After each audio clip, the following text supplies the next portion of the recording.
Aqui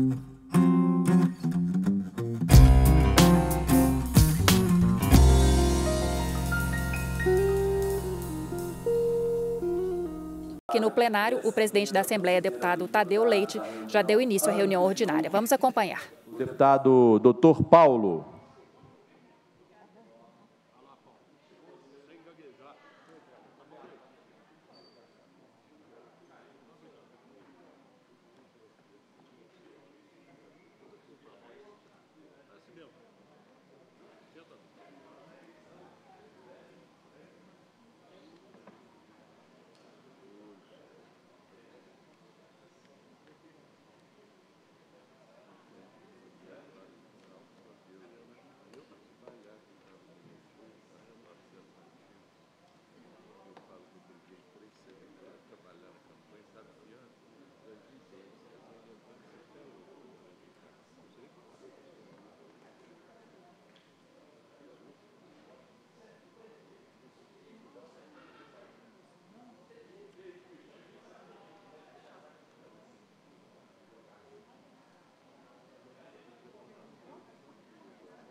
Ata da 41ª reunião ordinária da 2ª sessão legislativa ordinária da 20ª legislatura, em 22 de outubro de 2024. Presidência, deputado Tadeuzinho. Às 14 horas, presidência, deputado Duarte Bechir. Às 14 horas e 13 minutos, havendo número regimental, o presidente declara aberta a reunião. O deputado Rafael Martins, segundo secretário ad hoc, procede à leitura da ata da reunião anterior, que é aprovada sem restrições. O deputado Betão, primeiro secretário ad hoc, lê a correspondência, constante das mensagens número 147 e 153 de 2024, encaminhando os projetos de lei número 2.781 e 2.934 de 2024, respectivamente, do governador do Estado, e de ofícios. Isto posto, a presidência passa a receber proposições e a conceder a palavras aos oradores inscritos para o grande expediente, quando lhes são encaminhados os projetos de leis número 2.937 a 2.939, 2.942, 2.943, 2.946, 2.952 e 2.953 de 2024. Os requerimentos número 8.578 a 8.601, 8.603, 8.605 a 8.607, 8.609, 8.610, 8.612 a 8.644 e 8.646 a 8.652 de 2024. E comunicações das comissões de transporte, da pessoa com deficiência, de agropecuária e do deputado Ulisses Gomes. Proferem discursos os deputados Caporeso e Leleco Pimentel e a deputada Amanda Teixeira Dias. Não havendo outros oradores inscritos, passa-se a segunda parte da reunião, em sua primeira fase, momento em que o presidente informa ao plenário que os projetos de lei número 2095 e 2905 e 2906 de 2024 foram publicados no Diário do Legislativo, no dia 17/10 de 2024, e que o prazo de 20 dias para apresentação de emendas aos projetos na Comissão de Fiscalização Financeira teve início no dia 18 de outubro e será encerrado no dia 6 de novembro.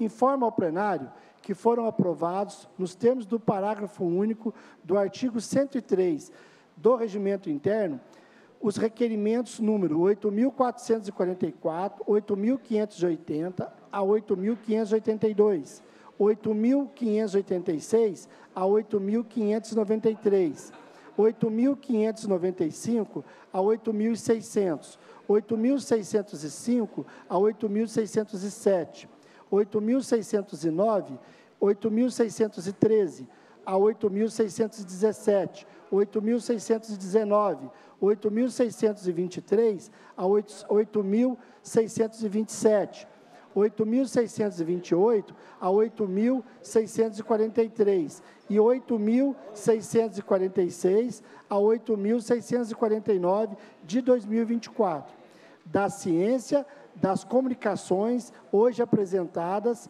pelas comissões de transporte, da pessoa com deficiência e de agropecuária, e pelo deputado Ulisses Gomes, indicando o deputado Dr. Eli Tarquínio como membro efetivo das comissões de Educação e Cultura, nas vagas da deputada Macaé Evaristo, e defere, cada um por sua vez, os requerimentos número 8.603 e 8.139 de 2024. Isto posto, a presidência verifica de plano a inexistência de quórum para a continuação dos trabalhos e encerra a reunião, convocando as deputadas e deputados para a ordinária de amanhã, dia 23, às 14 horas, com a ordem do dia a ser publicada. Levanta-se a reunião. Muito obrigado, deputado Dr. Paulo. Em discussão a ata, não havendo a quem sobre ela se manifeste, dou-a por aprovada. Não havendo correspondência a ser lida, a presidência passa a receber proposições e a conceder a palavra aos oradores inscritos para o grande expediente. Como temos votação nesta tarde de hoje e acordo de líderes, não havendo oradores inscritos, a presidência passa a primeira fase da reunião, da ordem do dia, compreendendo os atos da presidência, as comunicações e a apreciação de pareceres, requerimentos e indicações. Estão abertas as inscrições para o grande expediente da próxima reunião. As comissões permanentes comunicam a apreciação conclusiva de matéria nas seguintes reuniões: Comissão de Administração Pública, reunião ordinária de 15/10/24, Comissão de Defesa dos Direitos da Pessoa com Deficiência e de Esporte, reunião ordinária 22/10/24, e Comissão de Segurança Pública, reunião extraordinária de 22/10/24, ciente publique-se. Requerimento 8.655, da deputada delegada Sheila, solicitando a retirada de tramitação do projeto de lei número 2.635, de 2024, que se encontra aguardando parecer em comissão. A presidência defere o requerimento de conformidade com o inciso 8º do artigo 232 do nosso regimento interno. Esgotada a matéria destinada à primeira fase, a presidência passa à segunda fase da ordem do dia, com a discussão e votação de matéria constante na pauta. Citando nos termos de a manutenção da ordem da pauta do plenário do dia 23/10/2024. Em votação requerimento, os deputados e deputadas que o aprovam permaneçam como se encontram. Está aprovado, portanto, vamos dar início à discussão, na verdade, prosseguimento da discussão em turno único. Do veto número 1424, veto parcial à proposição de lei 25.820, que dispõe sobre a revisão geral de subsídios e do vencimento básico dos servidores públicos civis e militares, da administração direta, autárquica e fundacional do Poder Executivo. Estamos continuando a discussão e, portanto, convido a deputada Beatriz Cerqueira para dar continuidade à discussão deste veto, pois ela ainda dispõe de 46 minutos, portanto, deputada Beatriz tem a palavra. Eu tenho 45 minutos? 46. Presidente, boa tarde. Boa tarde aos colegas deputados e deputadas. Desejar boa tarde à imprensa que acompanha os trabalhos, à população. Estou vendo uma turma da educação ali, de Sete Lagoas, Belo Horizonte, Esmeraldas. Então, deixar meu abraço para vocês também. Bem, gente, o objetivo da minha inscrição, todos nós sabemos, mas eu quero explicitar para a população que nos acompanha. A gente faz a inscrição aí para discussão, enquanto a gente tenta chegar aqui em consensos em relação a essa importante matéria. Então, eu vou fazendo as discussões pelo tempo que for necessário, tendo como limite ali o tempo de discussão. Mas assim que se conseguir chegar aí a um consenso, o ideal é que nós possamos votar essa matéria. eu iniciei a discussão na última reunião em que esse veto estava pautado, compartilhando com os colegas e com as colegas deputados e deputadas como que nós chegamos até aqui. Então, me permitam resgatar essa memória, porque vários colegas, porventura, não tenham acompanhado essa discussão, terão hoje condições, então, de ter todo o contexto. O governo do Estado enviou o projeto de lei sobre o reajuste aqui para a Assembleia, reajuste do servidor. Esse projeto já foi votado, fizemos todas as discussões necessárias, mas no artigo 6º deste projeto, ele falava especificamente sobre a educação. E aí, no dia que o projeto foi protocolado, o secretário de Estado da Educação publicou nas redes sociais da Secretaria de Educação um vídeo comemorando o protocolo deste projeto de lei. Eu vou fazer a leitura.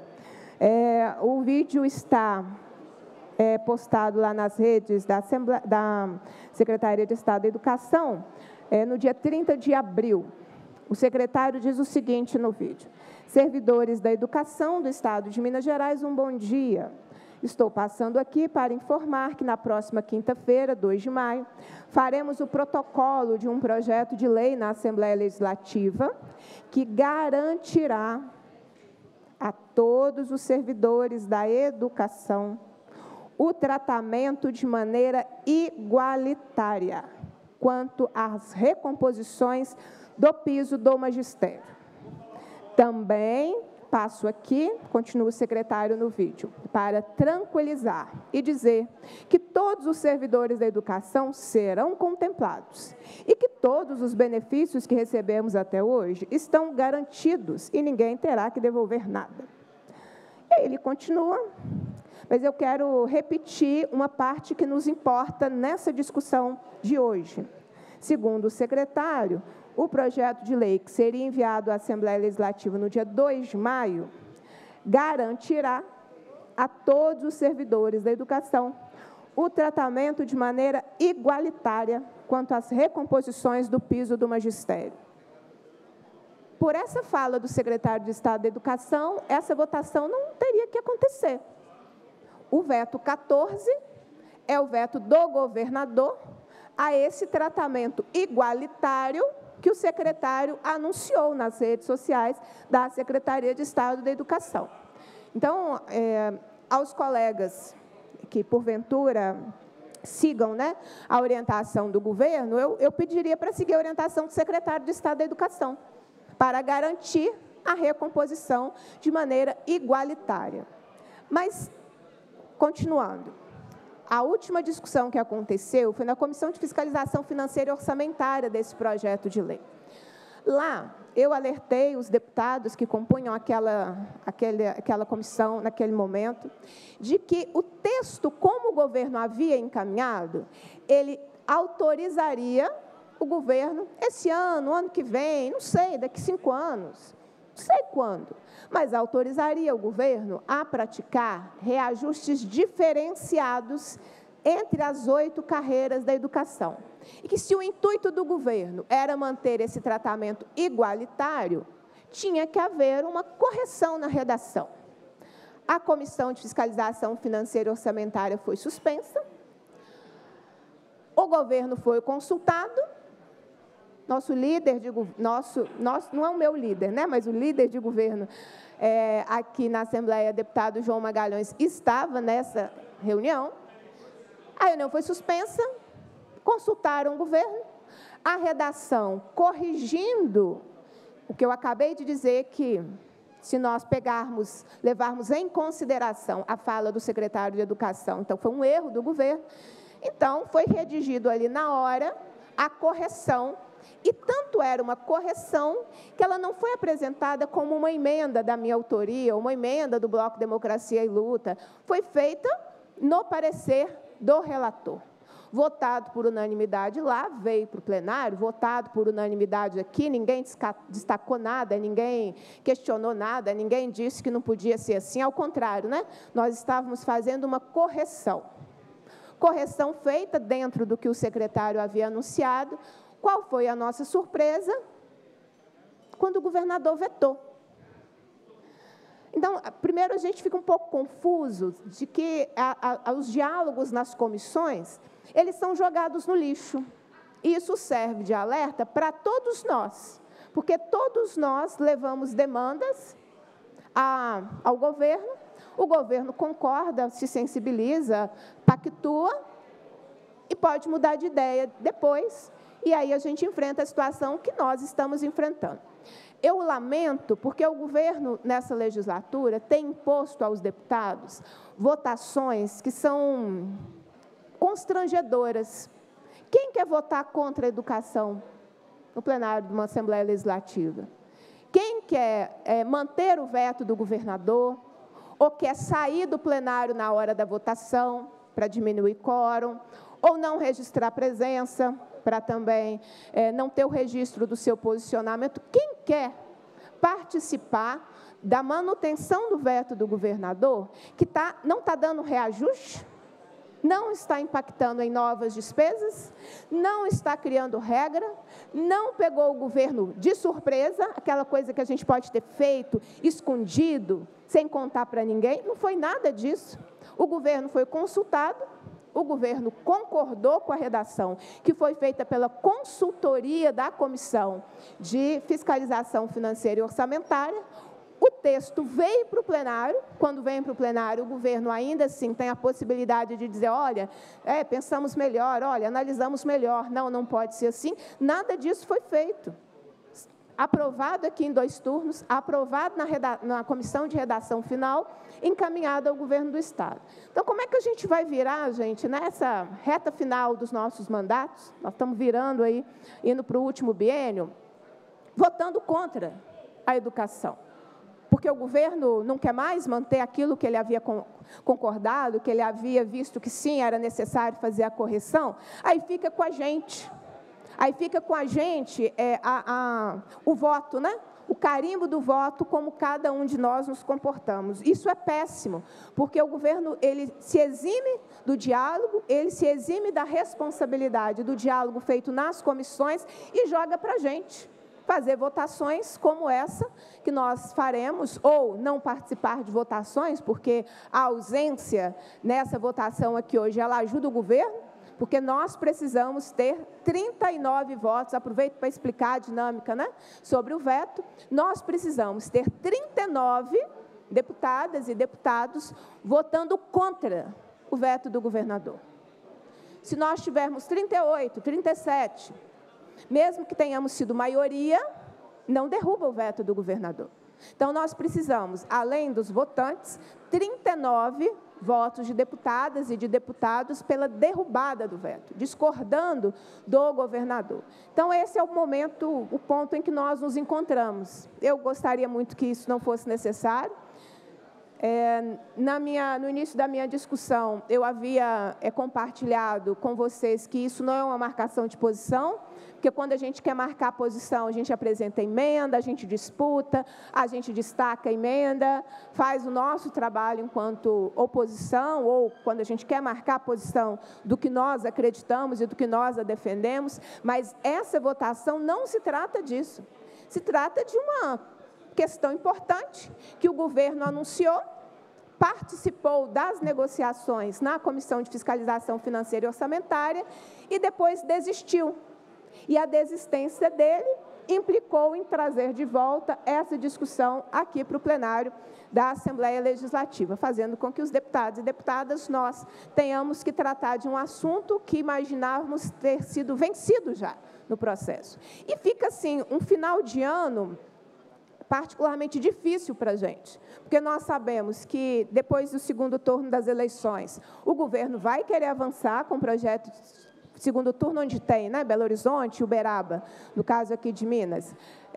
O governo vai tentar avançar com a votação do projeto de lei do IPSENG. O projeto de lei do IPSENG ele já tramitou em todas as comissões, ele está pronto para a votação em plenário, e nós sabemos que o governo vai pesar a mão para tentar votar esse projeto depois do segundo turno das eleições.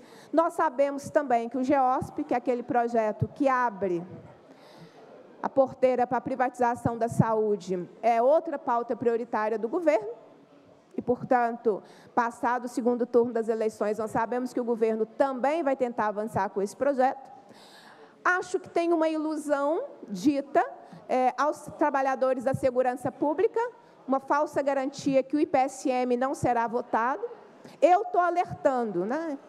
Eu estou alertando de que essa garantia não existe, porque um governo que leva IPSENG, leva os vetos, leva a privatização da saúde, leva tudo, vai preservar a IPSM sob igual argumento, né? Então, a gente corre o risco também do Instituto de Previdência dos Servidores Militares do Estado. E chegou um monte de coisa aqui na casa, né? Desculpa a expressão um monte de coisa, ela é bem mineira mesmo, mas tem várias mensagens do governador para serem lidas aqui na mesa. Vamos ver que, acho que só pode fazer isso depois, acho não, só pode acontecer isso depois que a pauta for destravada, porque ela está travada com os vetos. Então, vai saber ainda o que nós enfrentaremos nessa reta final. E memória de servidor público, ela é uma memória que ela persiste, principalmente quando o servidor público perde direito. Principalmente quando o servidor público não avança naquilo que foi prometido, ou quando vê, né, numa votação no Poder Legislativo, que, no mínimo, as suas condições mínimas de carreira, de existência, estão sendo protegidas, né? Foi outro dia que, em votação aqui, outro dia, mas na legislatura anterior, que nós votamos uma reforma da Previdência, e que teve impactos na vida desses profissionais. E agora, daqui a pouco, nós vamos votar as questões relacionadas ao IPSENG. Então, essa é a síntese desse veto, que é o veto de número 14, que está na pauta de votação para depois das inscrições, para que nós tenhamos condições aí de realizar a votação. Eu vi que teve uma tentativa do governo de inverter a pauta, de deixar esse veto para o final e votar os outros vetos, mas, na ordem da pauta, este é o próximo veto. E é importante que a gente tente achar aí algum nível de consenso para garantir, no mínimo, de que aquilo que o governo concorda, de que aquilo que o governo pactua no decorrer dos diálogos nas comissões, ele mantenha isso quando chega na mesa dele para ser sancionado. E, portanto, nem faz sentido nós estarmos com esse veto na pauta nesse momento. Então, eu acho, gente, que eu consegui ser bastante didática na explicação do porquê estamos aqui e as razões inaceitáveis de termos que enfrentar um veto que não dá reajuste, que não cria despesa, que não traz nenhum problema, mas trata de cumprir aquilo que o secretário de Estado da Educação anunciou nas suas redes. E eu quero, ao terminar essa minha primeira parte da fala, lamentar por não termos um secretário de Estado que defenda os interesses da educação. Porque como que um secretário vai nas redes oficiais da secretaria, anuncia tratamento igualitário, a segunda parte do texto dele é uma parte de ataques, né? Eu vou ler a segunda parte. Segunda parte da fala dele diz assim: infelizmente, discursos vazios e muitas fake news têm sido difundidas, mas nossa responsabilidade e compromisso com toda a educação de Minas não permite bravatas, mentiras e manipulações. Nós continuaremos trabalhando com firmeza, transparência, responsabilidade e compromisso com você. Reafirmo que, dentro do que é possível, eu e o governador Romeu Zema continuaremos trabalhando e melhorando a educação de Minas. E ainda termina: um abraço para todos vocês. Eu queria encontrar esse secretário de Educação, ou melhor, eu queria que esse secretário de Educação tivesse dialogado com o governador quando dá sanção ou veto das proposições, porque o que o secretário afirma é diferente do que está sendo praticado pelo governo que ele representa. E eu lamento muito, porque é uma secretaria que não defende os interesses da educação pública, está abrindo um grande esquema de privatização das escolas, tramita aqui na Assembleia um projeto de lei que foi pautado hoje de manhã na Comissão de Educação 406, de extinção de quase 7 mil cargos, ou mais de 7 mil cargos da educação básica, extinção de cargos defendida pela Secretaria de Estado da Educação. A Eu lamento muito, porque parte dos problemas que nós enfrentamos é por não termos uma Secretaria de Estado que defenda os interesses dos profissionais de educação e das suas comunidades.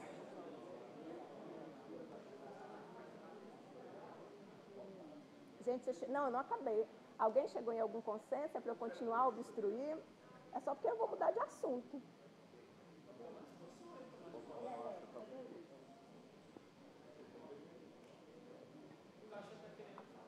Nenhum sinal de fumaça de acordos, então a minha tarefa é continuar. Eu vou aproveitar esse momento. Vocês sabem que eu tenho assunto até amanhã de manhã, gente. Assunto não nos falta. Então, vamos continuar. Que eu quero aproveitar esse momento, quero aproveitar a audiência sempre fantástica da TV Assembleia, aproveitar que eu estou hoje num plenário de vermelho. Vermelho é sempre maravilhoso, tanto é que o tapete do nosso plenário é vermelho. Então, eu quero aproveitar esse momento, enquanto chegam a um consenso ou não, compartilhar com vocês o que foi o nosso debate da Comissão de Educação, Ciência e Tecnologia da manhã dessa quarta-feira. Estávamos compondo o plenário compondo o quórum de votação, deputado professor Cleiton, deputada Lohana, deputado Sargento Rodrigues e eu, deputada Beatriz Cerqueira. E na pauta, o projeto de lei 406, que é aquele projeto de lei que, para criar cargos para ampliação do Colégio Tiradentes, fazia a extinção de quase 7.000 cargos da educação básica. Quem acompanhou o final de 2023 aqui vai se lembrar que eu obstruí esse projeto em todas as comissões em que ele foi pautado, fiz várias discussões na Comissão de Constituição e Justiça, depois na Comissão de Administração Pública, que foi onde esse projeto terminou, 2023,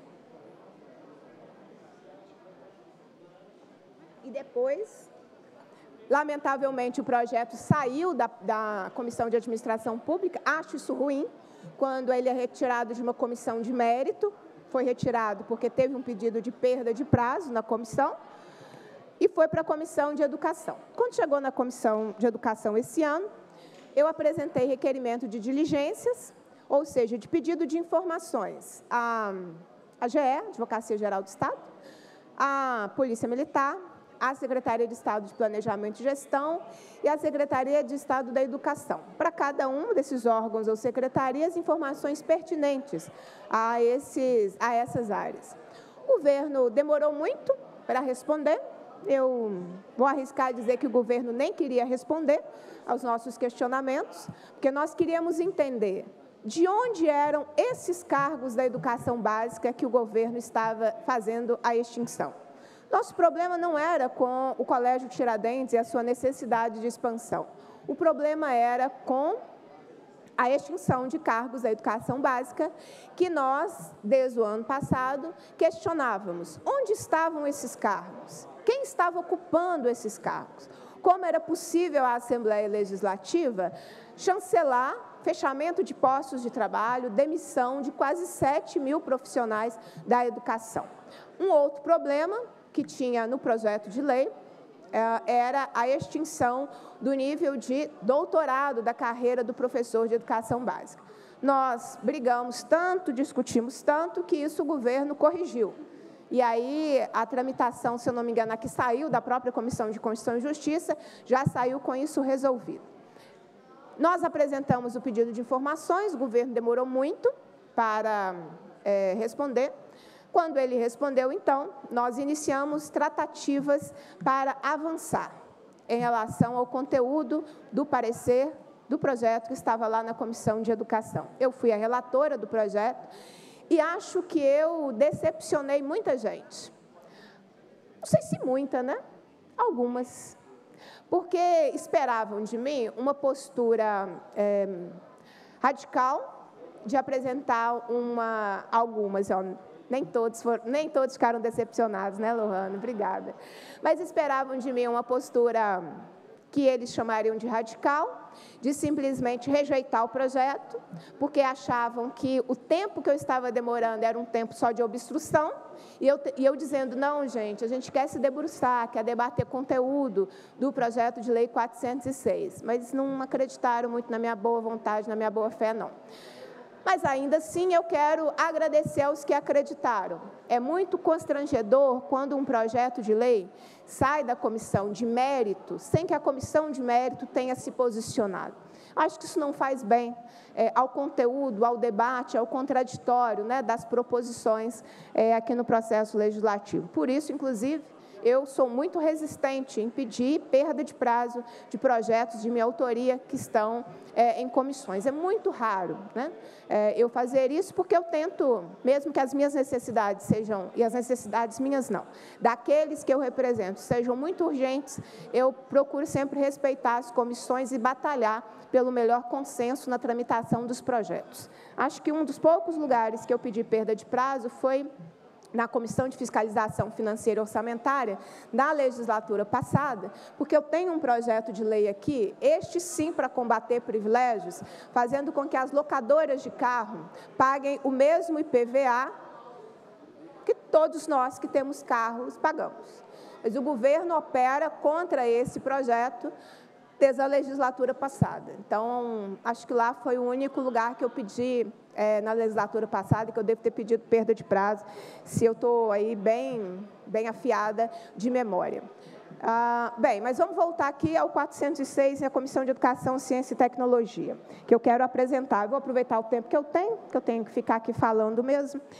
Então, eu apresento pelo menos algum conteúdo, né, que possa ser útil às pessoas que estão escutando em uma outra oportunidade. Como este é um projeto que vai ser votado, o PL 406, é um projeto que está na Comissão de Fiscalização Financeira e Orçamentária, e depois é um projeto que vai para votação em plenário. Então, a gente aproveita o tempo da gente e já conhece o conteúdo de um projeto que daqui a pouco vai chegar para a gente votar. Bem, eu dizia que o meu principal problema com esse projeto era a extinção de cargos que, na minha avaliação, poderiam estar ocupados. Quando a Secretaria de Estado da Educação respondeu à diligência da Comissão de Educação, a Secretaria disse, não, esses 7.000 cargos não estão ocupados, não precisamos deles, não sei se falaram, nunca foram ocupados, mas não são cargos necessários, então pode extinguir. Mesmo com concurso público em vigor, mesmo tendo que cumprir decisão do STF sobre realização de concurso público, nós não precisaremos deles. E eu fiquei com um ponto de interrogação. Falei assim, não é possível, 7.000 cargos, dando sopa aí, vagos, ao infinito, sem ninguém precisar, logo na educação. E aí eu bati na porta lá do TCE. Assim, vamos verificar isso melhor. O Tribunal de Contas do Estado, ele recebe, com regularidade, informações da folha de pagamento das secretarias do governo do Estado. E aí, quando nós analisamos as informações que estão lá no Tribunal de Contas do Estado, com as informações do projeto, qual foi a surpresa, ou nem tanta surpresa, quando nós vimos que os 7.000 cargos que o governo queria extinguir, eles estão ocupados. Ou, na nomenclatura correta do Tribunal de Contas do Estado, eles estão ativos. Tem alguém ocupando cada um desses 7.000 cargos. Alguém da educação ocupando cada um desses 7.000 cargos, seja de professor da educação básica, seja de especialista da educação básica, seja de auxiliar de serviços da educação básica, que são os cargos que estão sendo propostos à sua extinção no projeto de lei 406. Então, nós voltamos àquilo que eu já denunciava. Esses cargos, eles pertencem a alguém, eles estão, hoje, ocupados por alguém, remunera alguém, e a sua extinção fará com que haja aí um processo de demissão. 7.000 demissões, gente, ou 7.000 fechamentos de postos de trabalho, isso é demissão em massa, isso é proibido. Bom, então, como nós identificamos isso, a próxima parte foi o que fazer para que nós não passássemos de novo, pelo constrangimento de hoje, de ficar votando contra a educação. O que a gente pode fazer para não trazer isso de novo para um plenário da Assembleia? Tentando colocar, né, que foi o que o governo fez desde o início, educação básica versus Colégio Tiradentes. Que nenhum dos dois querem isso. A educação básica não quer isso e o Colégio Tiradentes também não quer isso. Então, nós nos dedicamos um pouco mais na mesma metodologia que nós utilizamos para identificar a situação desses cargos, que a Secretaria de Educação diz que não são ocupados, não precisamos deles, etc., e que estão ocupados, estão ativos, nós usamos a mesma metodologia. E fomos comparando cargos que estão em diversas carreiras do Estado com os dados no Tribunal de Contas que estão ativos. E achamos muitos cargos que são vagos, eles existem na carreira, mas não estão ativos. Ninguém está ocupando esse cargo. A extinção desses cargos não vai gerar uma demissão de ninguém, porque esses cargos não estão ativos, não estão sendo ocupados, não tem, na maioria deles, ou na sua totalidade, concurso público em vigor, e, portanto, podem ser utilizados. E aí a minha síntese foi mais fácil pegar da educação básica. E a gente precisa aprender a preservar mais a educação básica nas votações de plenário. Porque o governo foi naquilo que me pareceu mais fácil. Acabar com quase 2.000 cargos de auxiliar de serviço de educação básica, são aquelas senhoras que cuidam da limpeza, da alimentação escolar, que nos recebem na escola, que cuidam com carinho e gentileza das nossas crianças e adolescentes nas escolas estaduais, mas recebem o salário mínimo. Mais fácil acabar e dar o desemprego para essas pessoas. Mais fácil dar o desemprego para quase 5.000 professores da educação básica, que espalhados pelo Estado, um município é um desempregado, o outro município 10 desempregados, não tem grande impacto. O que eu percebi é que era mais fácil tirar tudo da educação básica, porque o governo está acostumado a fazer isso. E aí o que nós fizemos foi outra dinâmica, que foi, olha, tem esses cargos que são vagos, não estão ativos, e, portanto, posso parar? E, portanto, podem ser extintos. E quem quiser saber a continuidade do conteúdo do PL 406, eu continuo, se for necessário, fazer mais alguma outra obstrução. Mas o que eu quero dizer sobre todo esse processo do PL 406, que foi o nosso esforço de mostrar é possível, se tiver boa vontade política e, no caso, técnica, porque nos deu muito trabalho para achar toda uma saída, para atender os interesses do Colégio Tiradentes sem massacrar os profissionais de educação da rede estadual. Foi possível, e eu agradeço o tempo que eu tive como relatora para que nós pudéssemos fazer essa construção. Quero também, ao finalizar, informar que esse processo todo ele foi construído, porque nós fizemos reuniões com a associação que representa os profissionais da educação do Colégio Tiradentes, nós fizemos reunião com a direção do Colégio Tiradentes, eu compartilhei versão prévia do nosso parecer, de modo que nós pudéssemos fazer o processo dialogado e uma construção que pudesse ser defendida, inclusive, neste plenário, como eu estou fazendo, e também nos debates de comissões. Então, são essas as minhas considerações, presidente.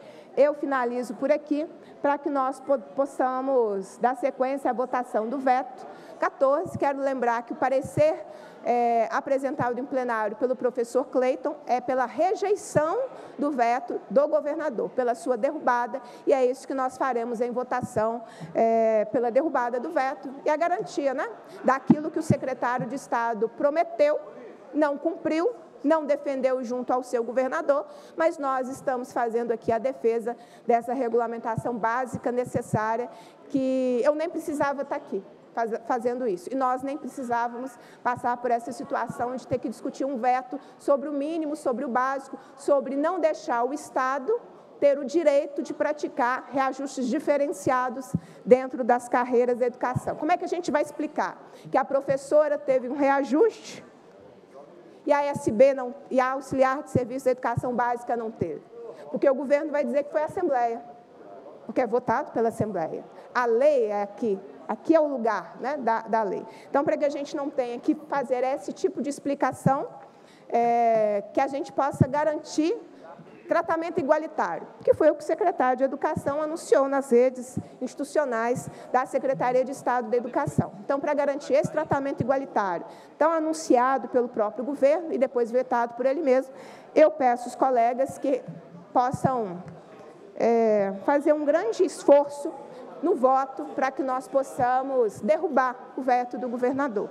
Acho que é uma mensagem importante no mês em que nós celebramos o dia 15 de outubro, que é o dia do educador e o dia da educadora. Acho que a gente pode dar essa demonstração de que a gente se importa com os profissionais de educação da rede estadual, garantindo-lhes tratamento igualitário quando o governo enviar o projeto de lei sobre o reajuste. Quem envia o governo, esse texto que a gente quer que seja mantido na lei, portanto, o veto derrubado, ele não traz nenhum vínculo, não faz nenhuma indexação de percentuais de absolutamente nada. Sempre os reajustes dependem de projeto de lei específico. O que nós vamos dizer é que toda vez que o governo enviar um projeto de lei sobre reajuste da educação, ele não pode deixar ninguém para trás. Ele não pode fazer o reajuste da especialista da educação básica e deixar de fazer da auxiliar de serviços da educação básica. É isso que nós vamos votar agora, de forma muito tranquila e muito confiante de que nós vamos devolver às profissionais da educação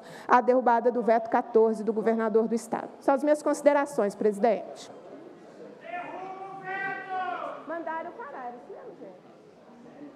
Ninguém conversa comigo, ninguém olha para mim, cadê meu líder? A gente vai falando aqui, sem sinal de fumaça foi branco, foi cinza.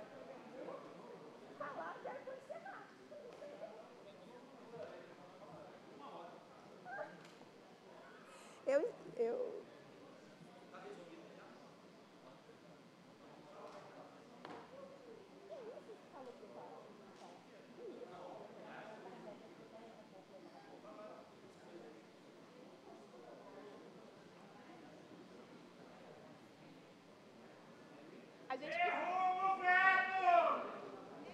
Eu já acabei, Ulisses. Obrigado, deputada Beatriz. Para discutir, deputado Leleco Pimentel.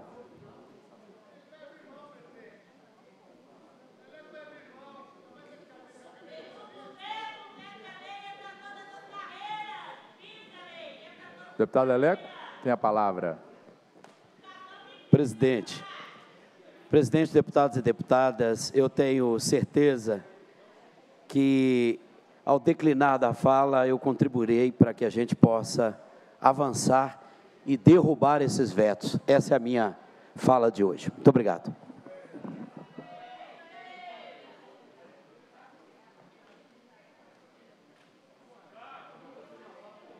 Oi. Portanto,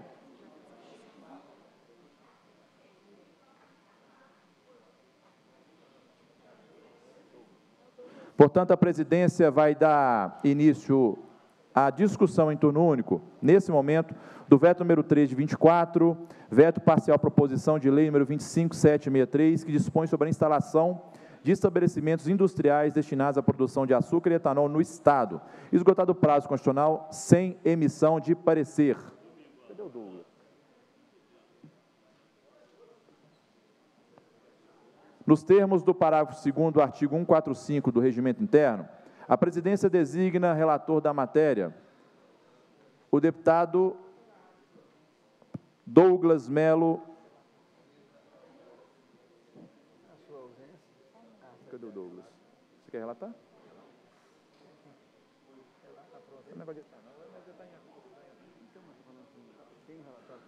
Indago a Vossa Excelência se está em condições de emitir seu parecer ou se fará uso do prazo regimental.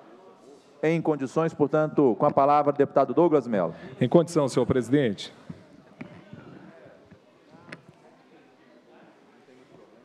Cumprimentar o Sindiúte de Sete Lagoas, nosso presidente. Governador do Estado, no uso da sua atribuição, que lhe confere no artigo 90, combinado com o artigo 7011 da Constituição do Estado, opôs veto parcial à proposição de lei número 25763, 2024, que dispõe sobre a instalação de estabelecimentos industriais destinados à produção de açúcar e etanol no Estado. As razões do veto foram encaminhadas por meio de mensagem, incluindo o veto na ordem do dia para apreciação. O presidente da Assembleia, nos termos do artigo 145 do Regimento Interno, designou este deputado como relator para emitir parecer em plenário sobre a matéria. A fundamentação, o governador do Estado comunicou à Casa, por meio dessa mensagem, A oposição do veto parcial à proposição que dispõe sobre a instalação de estabelecimentos industriais destinados à produção de açúcar e etanol no Estado, segundo a mensagem do seu artigo 2º, além do seu artigo 3º, estabelecem exigências excessivamente rigorosas para a instalação de estabelecimento industrial de que trata a proposição, gerando custos adicionais para sua implantação. Ainda segundo o documento, essas exigências não devem ser previamente fixadas em lei, mas sim definidas pelo Poder Executivo, a partir de estudos técnicos relacionados pelos órgãos competentes e responsáveis pela avaliação de viabilidade do empreendimento. Ademais, a definição arbitrária de espaçamento mínimo confronta com a própria Constituição Econômica da Livre Concorrência, desestimulando a vinda de novos empreendedores para a região. Dessa forma, o governador reiterou que os dispositivos em análise possuem caráter eminentemente administrativo, razão pela qual são reservados à administração pública e ferem o princípio da separação de poderes. Na mesma mensagem, o chefe do Poder Executivo reiterou a existência de inconstitucionalidade em outros dispositivos do texto legal, quais sejam do artigo 1º e 2º do artigo 4º, também por afronta ao princípio da liberdade como garantia do excessivo da atividade econômica e o princípio da subsidiariedade que prevê a intervenção subsidiária e excepcional do Estado sobre o mercado, sob a modalidade também de fomento administrativo, a qual pressupõe consensualidade. Nesses vetos, fundamentou o governador que, na ordem econômica constitucional, cabe ao Estado fomentar o desenvolvimento econômico e adotar os instrumentos para eliminar entraves burocráticos que embaraçem o exercício da atividade econômica e, em última instância, resguardar os princípios da ordem econômica e dos fundamentos do Estado. Apesar do protocolo de intenções a ser celebrado entre a empresa e o Estado ser facultativo do artigo 4 da proposição em análise, condiciona sua exigência pelos órgãos que detiverem competência da emissão de atos e documentos autorizativos para o funcionamento do empreendimento e estabelece um requisito de reserva de mercado para a empresa que o celebrar, obrigando-o a adquirir de terceiros com propriedades rurais na área de abrangência da unidade industrial no mínimo 30% da cana-de-açúcar necessária ao processo produtivo, fecha aspas. Por fim, foi identificada a ofensa à Constituição nos artigos 5º, 6º, 7º e 8º da proposição por inobservância à segurança jurídica, uma vez que a administração pública deve respeitar os direitos adquiridos e as situações jurídicas consolidadas para aumentar a previsibilidade, a estabilidade e a clareza das normas decisões, a fim de se evitar a incerteza jurídica ou situação contenciosa na aplicação do direito público. Consideramos que não há o que se opor nos argumentos trazidos pelo Poder Executivo. De fato, os dispositivos vetados esbarram em vícios de ordem jurídica. Dessa forma, entendemos que procedem as razões do veto parcial encaminhado pelo governador do Estado a este Parlamento, pelo que devem ser acolhidas. Senhor presidente, diante do exposto, opinamos pela manutenção do veto 13/2024, referente à proposição número 25.763/2024. Obrigado, deputado Douglas. Portanto, vamos dar início à discussão deste veto. Existem 2 deputados inscritos, deputado Leleco e deputada Beatriz. Pergunto se vão manter a discussão. Deputada Beatriz tem a palavra.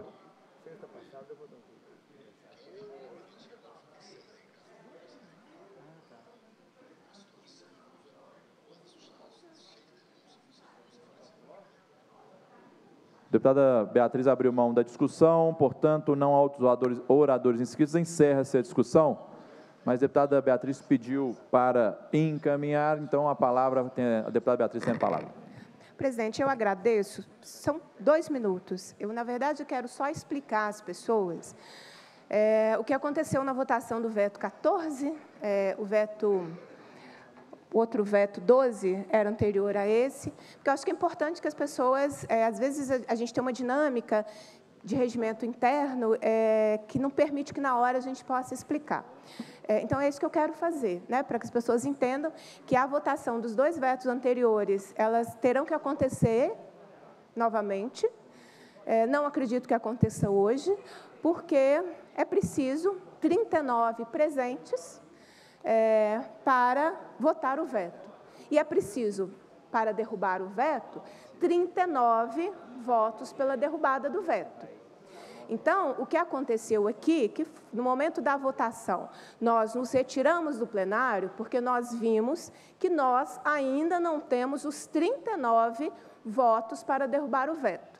Mas se nós tivéssemos nos mantido aqui, mesmo a nossa votação para a derrubada do veto, que não alcançaria os 39, ajudaria o governo a vencer essa votação, porque a votação ficaria com 39 presentes, mas não teria 39 pela derrubada do veto. Então, nós poderíamos até numericamente ganharmos, sei lá, 20, 24, não sei quantos, né, votos nós teríamos. Mas, ainda assim, o veto seria mantido, porque nós tínhamos que ter os 39 para a derrubada do veto. Então, foi uma estratégia de plenário para que nós continuemos com fôlego, tentando o diálogo, tentando o convencimento, porque a derrubada desse veto, nós avaliamos que ela é importante, não é uma disputa com o governo, é uma disputa para dizer, olha, a educação tem esse lugar importante, o governo prometeu isso, é importante que isso seja mantido, até porque ele não está prometendo nada no lugar,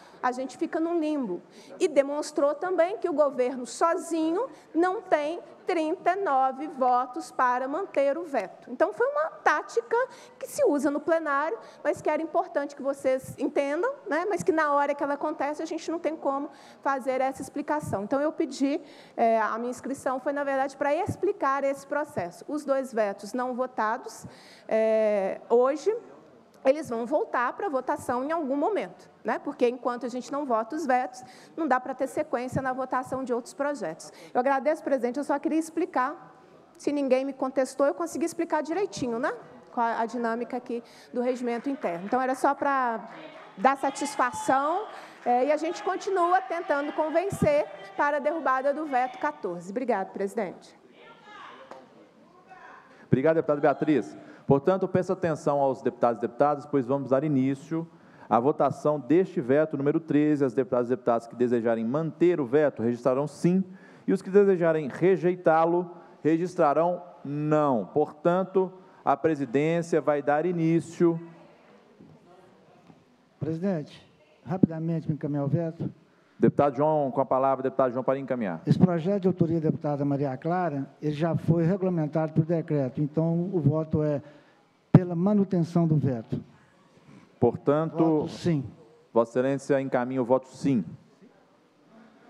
Portanto, a presidência vai iniciar em votação o veto à linha F do inciso 4º ao inciso 9º, aos incisos 9º ao inciso 14 do artigo 2º e ao artigo 3º, aos parágrafos 1º e 2º do artigo 4º e aos artigos 5º, 7º e 8º da proposição, com parecer pela manutenção. Portanto, em votação. Está em votação agora o veto número 13 de 2024. É um veto parcial do governador Romeu Zema à proposição de lei aprovada pela Assembleia que trata da instalação de estabelecimentos industriais destinados à produção de açúcar e etanol aqui no Estado. Essa proposição é oriunda de um projeto de lei da deputada Maria Clara Marra. O veto não teve, na comissão especial, não houve relator, não houve uma opinião sobre ele, e o relator foi designado aqui em plenário, o deputado Douglas Mello. Nesse projeto que a Assembleia aprovou, da deputada Maria Clara Marra, o governador foi contra uma série de requisitos técnicos exigidos para a instalação dessas empresas de produção de açúcar e etanol. Tivemos, então, o parecer do deputado Douglas Mello dando razão aos argumentos do governador, portanto, o parecer é pela manutenção do veto, e o líder de governo aqui, o deputado João Magalhães, dizendo que esses assuntos do projeto já foram regulamentados por decreto, concordando, então, que ele seja mantido o veto. Votaram sim 32 senhoras e senhores deputados, votaram não 16 senhoras e senhores deputados, não houve voto em branco. Registra meu voto sim, por favor, presidente. Registra o voto sim do deputado Duarte Bechir e o não do deputado professor Cleiton. Sim do deputado Bim. Portanto, está mantido o veto neste projeto. Discussão em turno único do veto número 15 de 2024, que estabelece medidas de proteção e segurança para passageiros e condutores de transporte individual de passageiros, esgotado o prazo constitucional, sem emissão de parecer. Nos termos do parágrafo 2º do artigo 145 do Regimento Interno, a presidência designa relator da matéria o deputado Charles Santos. Indaga a Vossa Excelência se está em condições de emitir o seu parecer ou se fará uso de prazo regimental. Em condições, senhor presidente. Portanto, com a palavra o deputado Charles. Muito obrigado, senhor presidente. Boa tarde a todos. Parecer sobre o veto número 15, 2024, referente à proposição de lei 25.892, 2024. O governador do Estado, no uso da atribuição que lhe confere o artigo 70, inciso 2 da Constituição do Estado, opôs veto total à proposição de lei 25.892, que estabelece medidas de proteção e segurança para passageiros e condutores de transporte individual de passageiros. As razões do veto foram encaminhadas por meio da mensagem 143/2024, publicada no Diário do Legislativo de 6 de setembro de 2024, incluindo na ordem do dia para apreciação nos termos do artigo 145, parágrafo 2º do Regimento Interno. O presidente da Assembleia designou este deputado como relator para emitir parecer sobre a matéria. Por meio da mensagem 143 de 2024, o governador do Estado encaminhou as razões do veto total à proposição de lei 25.892 por inconstitucionalidade. Segundo a mensagem, não obstante a louvável intenção do legislador, o artigo 22 da Constituição da República estabelece, em seus incisos 9 e 11, que compete privativamente à União legislar sobre as diretrizes da Política Nacional de Transportes e sobre trânsito e transportes. No exercício dessas competências, a Lei Federal 12.587, de 3 de janeiro de 2012, alterada pela Lei Federal 13.640, de 26 de março de 2018, definiu o conceito de transporte remunerado individual de passageiros e atribuiu aos municípios e ao Distrito Federal a competência para regulamentar certos aspectos da prestação desse serviço. Contudo, analisando a proposição vetada e as razões apresentadas pelo governador do Estado, não se verifica invasão em matéria de competência legislativa dos municípios ou da União, uma vez que não há regulação da prestação de serviço entre si, mas de requisitos de segurança, os quais compete ao Estado garantir nos termos do artigo 5º caput da Constituição da República. Em face das ponderações aqui aduzidas, contrariamente aos argumentos do Poder Executivo, o veto deve ser rejeitado. Em face do exposto, opinamos pela rejeição do veto de número 15 de 2024, referente à proposição de lei 25.892, de 2024, ao parecer, senhor presidente. Obrigado, deputado Charles. Portanto, em discussão, o veto. Para discutir, o deputado Leleco está inscrito, pergunta se mantém, portanto, o deputado Leleco retirou a sua inscrição, portanto, não há outros oradores inscritos, encerra essa discussão. A presidência, portanto, vai submeter a matéria à votação pelo processo nominal. Presidente, é pela manutenção do voto do relator, pela derrubada do veto. Voto Ou não. seja, o encaminhamento de Vossa Excelência para a derrubada do veto.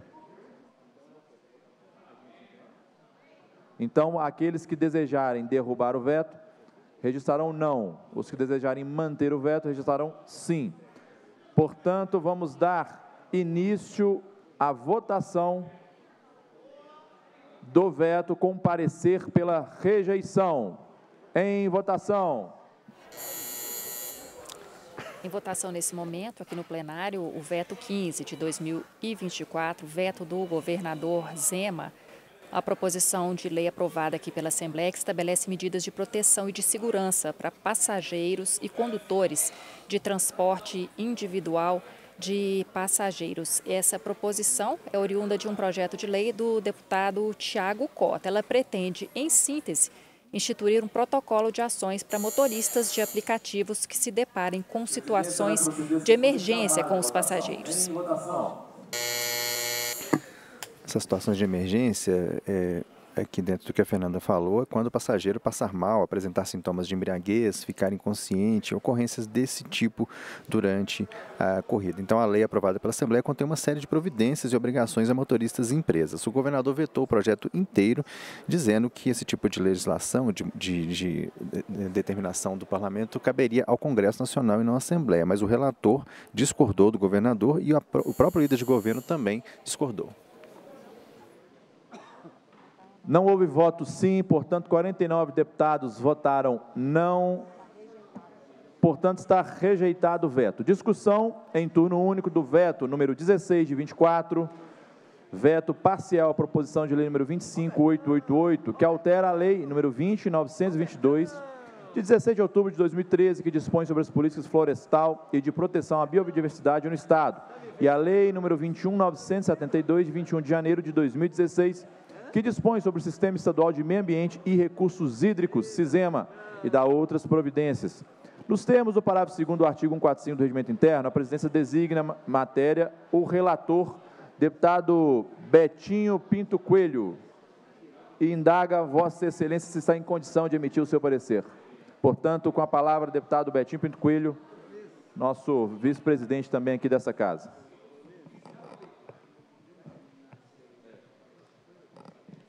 Parecer sobre o veto número 16, 2024, referente à proposição de lei número 25.888, de 2024. Relatório.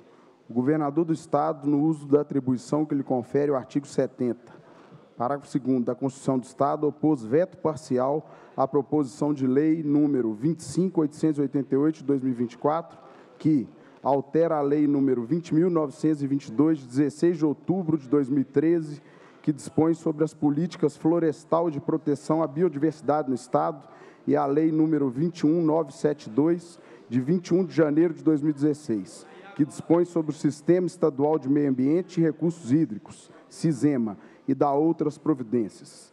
As razões do veto foram encaminhadas por meio da mensagem número 144, de 2024, publicada no Diário Legislativo, de 6/9 de 2024.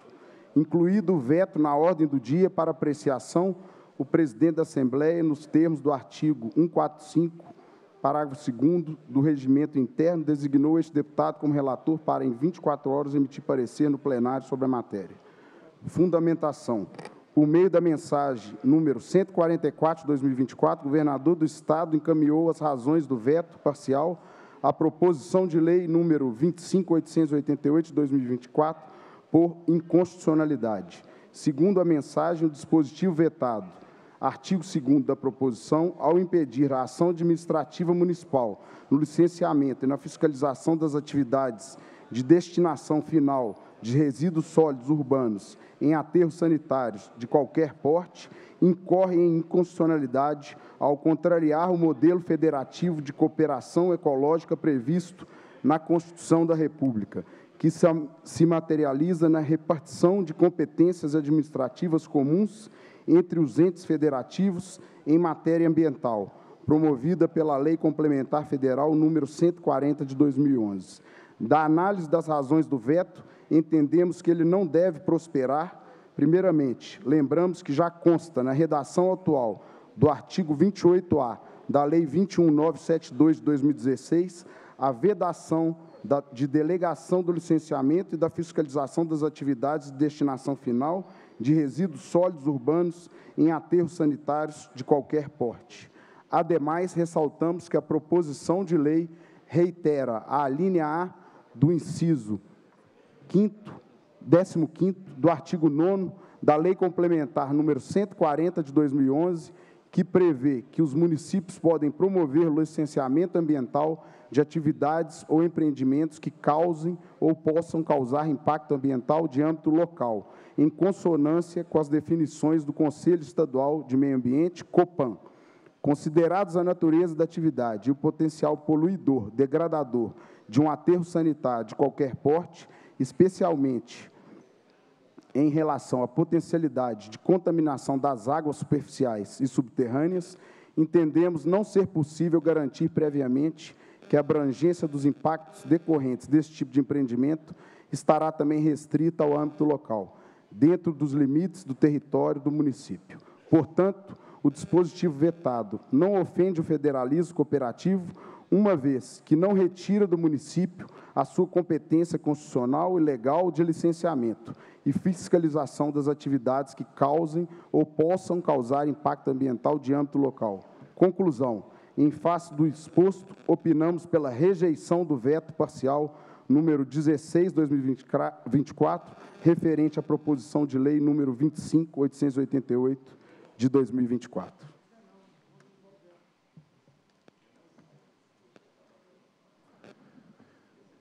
Em discussão, o veto.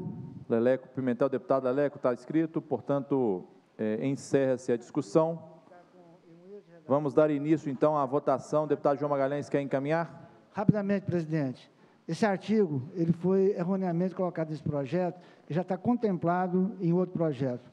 Então, nós orientamos o voto para derrubada do veto. Portanto, orienta voto não. Não. Presidência, neste momento, inicia a votação do veto ao artigo 2º da proposição, com parecer pela rejeição. Em votação.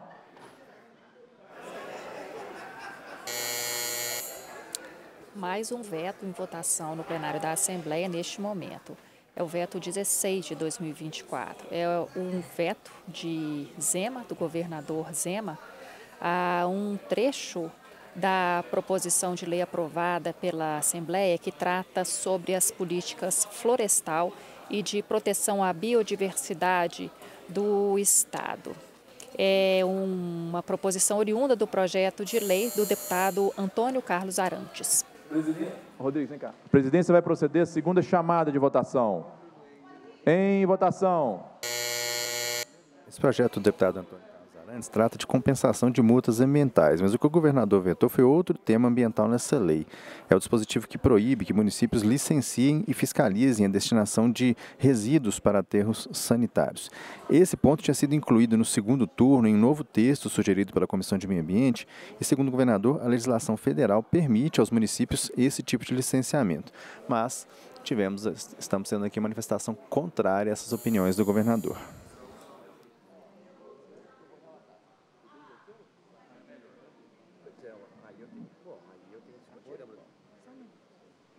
Votaram, não, 49 de senhoras e senhores deputados, não voto branco, portanto, está rejeitado o veto neste momento. Parcial à proposição de lei 25757, que dispõe sobre a contratação por tempo determinado para o exercício de funções de magistério em órgãos e entidades de administração pública direta, autárquica e fundacional do Poder Executivo. Nos termos do parágrafo 2º do artigo 145 do Regimento Interno, a presidência designa relator da matéria o deputado Rafael Martins. Indaga Vossa Excelência se está em condições de emitir o seu parecer ou se fará uso de prazo regimental. Portanto, com a palavra o deputado Rafael Martins. Em condições, presidente.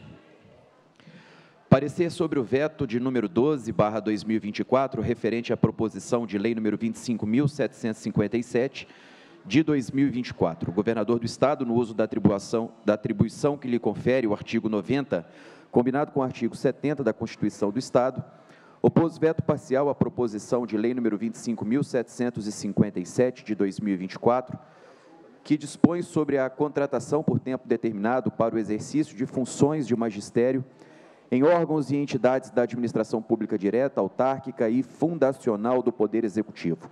As razões do veto foram encaminhadas por meio da mensagem número 135/2024, publicada no Diário do Legislativo, de 9/8/2024, incluído na ordem do dia para apreciação, nos termos do artigo 145 do parágrafo 2º do Regimento Interno, o presidente da Assembleia designou este deputado como relator para, em 24 horas, emitir parecer sobre a matéria. O governador do Estado, por meio de mensagem número 135/2024, encaminhou a esta Casa as razões do veto parcial por razões de inconstitucionalidade oposto à proposição de lei número 25.757, de 2024, que dispõe sobre a contratação por tempo determinado para o exercício de funções de magistério em órgãos e entidades da administração pública direta, autárquica e fundacional do Poder Executivo.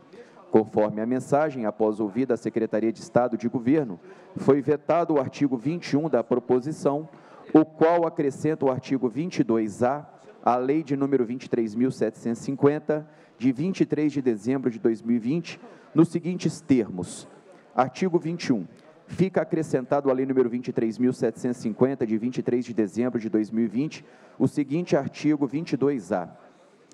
Na adoção do modelo de cogestão, terceirização ou instrumento semelhante nas atividades fim das unidades de internação do sistema socioeducativo, serão observadas as seguintes diretrizes: proibição de delegação ao particular de atividades relacionadas diretamente ao exercício do poder de polícia, observância do disposto na Lei nº 15.302, de 2004, que institui a carreira de agente de segurança socioeducativo do Grupo de Atividades de Defesa Social do Poder Executivo, execução exclusiva de atividades específicas de manutenção da ordem e segurança pela administração pública. Segundo o governador do Estado, justifica-se o veto em razão de a proposta apresentada no artigo 21 da proposição ser oriunda de emenda parlamentar, aferindo-se, portanto, a existência de vício formal, uma vez que a emenda parlamentar não possui pertinência temática com o projeto originário, não podendo, portanto, o Poder Legislativo propor matéria estranha daquela apresentada pelo chefe do Poder Executivo. O chefe do Poder Executivo colaciona jurisprudência do Tribunal de Justiça do Estado de Minas Gerais, segundo a qual é inconstitucional o dispositivo introduzido em projeto de lei por emenda parlamentar sem guardar qualquer pertinência com o projeto original. Menciona ainda que o TJMG reconheceu inconstitucionalidade formal do artigo 22 da Lei de número 23.750, de 23 de dezembro de 2020, dispositivo com teor similar e decorrente de emenda parlamentar, na ação direta de inconstitucionalidade número 1000022-136-592-7/000. Não há o que opor aos argumentos trazidos pelo Poder Executivo. De fato, o dispositivo vetado esbarra em vícios de ordem jurídica.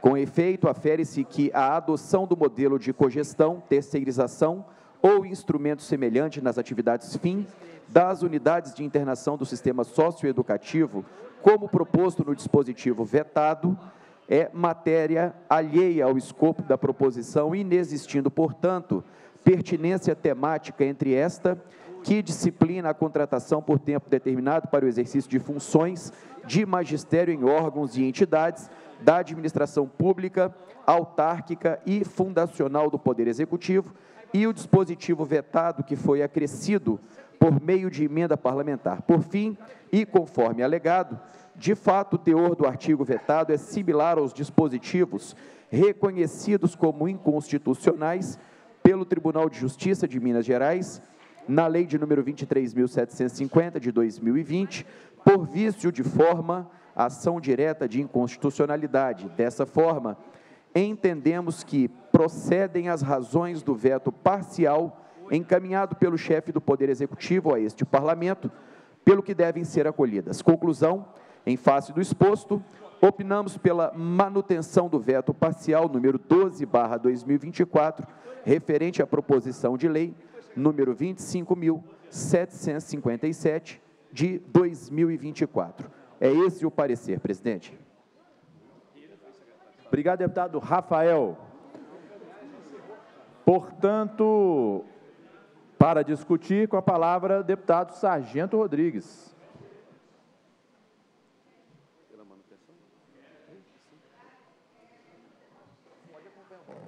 Senhores deputados, senhoras deputadas, o nosso muito boa tarde a todos que estão aqui nos acompanhando. Eu serei muito breve, deputado João Magalhães, deputado Cássio Soares, deputado Carlos Henrique, que não se encontra nesse momento, mas as informações que eu trago aqui hoje, elas são a mais absoluta verdade do que descrevemos aqui sobre esse veto. E a minha fala não vai para os deputados que compõem o bloco de oposição, vai para os deputados que compõem a base de governo. Porque, olha, essa matéria, ela está sendo tratada desde 2020. Em 2020, quando tramitava um projeto aqui na casa, o PL 2150, eu recebi no meu gabinete o senhor José Geraldo do Prado, o doutor Sabino, o doutor Samir, subsecretário, a nossa colega Daniele Baracho, todos eles assessorando o governo. E aí, deputado João Magalhães, Roberto Andrade, então líder de governo, recebemos e fizemos um acordo, o deputado Raul Belém, líder do bloco de governo àquela época. Fizemos um acordo. Olha, vamos dar um prazo de 24 meses para o governo retirar o setor privado do socioeducativo, porque o governo estava privatizando o poder de polícia, e que jamais pode ser privatizado em qualquer lugar do mundo. Feito o acordo, eu vou repetir, quem esteve no meu gabinete, professor Cleito, doutor Samir, secretário de governo, Zé Geraldo Prado, também subsecretário, doutor Sabino, que aposentou há poucos dias, e a Daniele Baracho, que está aqui. Todos eles reuniram comigo. Não, deputado, coloca aí 24 meses. Colocamos, Raul Belém, colocamos acordo, vamos para o plenário. Votamos a matéria, o governador sancionou, Raul Belém. Sabe o que ele faz depois? Vai lá no judiciário e exatamente o artigo que eles tinham feito o acordo, pede para suspender a validade em sede liminar. O judiciário, uma canetada. Mas agora, mais adiante, agora em 2023, o governo manda o PL 875, que tratava da reforma administrativa no âmbito do Estado. Aí, deputado Raul Belém, eu fui ao deputado João Magalhães, líder de governo, expliquei a situação. A assessora, nossa consultora, a competente Daniela Baracho, explicou para o João Magalhães o que tinha acontecido e falou: tem uma solução para resolver. Vamos lá pedir o consultor, doutor Matheus, que assessora o deputado da Comissão de Segurança, ele vai fazer uma emenda. Eles fizeram a emenda e depois vieram me apresentaram, Raul Belém. O governo fez a emenda. Ó, deputado, essa emenda aqui está de acordo, aí nós não tocamos mais no setor privado, mas apenas reafirmamos a competência dos agentes socioeducativos. E diz o seguinte, inciso 1, artigo 22A, na adoção do modelo de cogestão, terceirização ou instrumento semelhante nas atividades fins das unidades de internação do sistema socioeducativo, serão observados as seguintes diretrizes. 1. Proibição de delegação ao particular de atividades relacionadas diretamente ao exercício de polícia. Ponto. Não falamos mais de prazo. Esse era o acordo. 2. Observância do disposto na Lei 15.302, de 10 de agosto de 2004, que instituiu a carreira de agente de segurança socioeducativo do Grupo de Atividade de Defesa Social do Poder Executivo. Ou seja, eu estou falando, olha, existe uma lei que foi aprovada pelo Executivo, que é a carreira dos agentes, preserve a competência deles. 3. Execução exclusiva de atividade específica de manutenção da ordem e segurança pela administração pública. Ou seja, o que nós fizemos?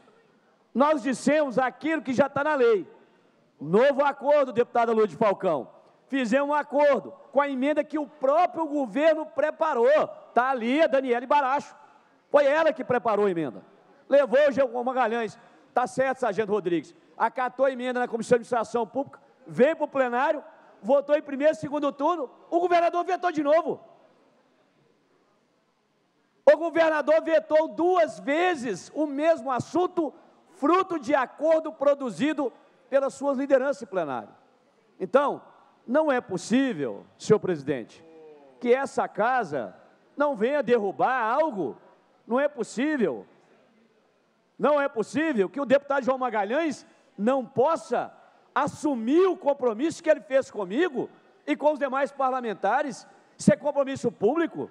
Foi eles que fizeram a emenda. E a emenda é uma coisa simples, deputado Bruno Engler. A emenda é algo, só falar assim, olha, isso aqui é competência dos agentes socioeducativos, ponto. Nós não entramos mais em prazo, largamos a cogestão de lado, o governo pode continuar fazendo, mas preservem as competências dos agentes socioeducativos. É só isso. E eu peguei a emenda que eles fizeram, falei, não, está de acordo, é isso mesmo que eles querem. E aí, presidente, o governo vai lá e veta. Assim, é inadmissível a falta de palavra, a falta de compromisso do governo, e eu fico perguntando ao deputado João Magalhães, quando você faz um acordo aqui conosco, você se reporta ao governo? Sim. Ué, então como é que o governo não vem e referenda a sua palavra? O governo não pode agir desrespeitando a Assembleia, desrespeitando os acordos que a gente faz aqui, sob pena, deputado Arantes, de ninguém acreditar em nenhum acordo. E aqui, presidente Tadeu Martins Leite, eu faço um apelo a Vossa Excelência. Vossa Excelência, quando a gente faz o acordo aqui, Vossa Excelência é que fica na cadeira chancelando os acordos para que o governo cumpra. Como é que o senhor vai continuar chancelando acordo se o governo não cumpre? Então, presidente, eu estou verificando de plano, não há quórum para continuar nossos trabalhos, eu peço encerramento de plano. É regimental, a presidência vai manter o tempo do deputado Sargento Rodrigues para dar continuidade à discussão na próxima reunião e, portanto, como estamos vendo a dificuldade do quórum para dar prosseguimento nesses 2 vetos, a presidência encerra a reunião.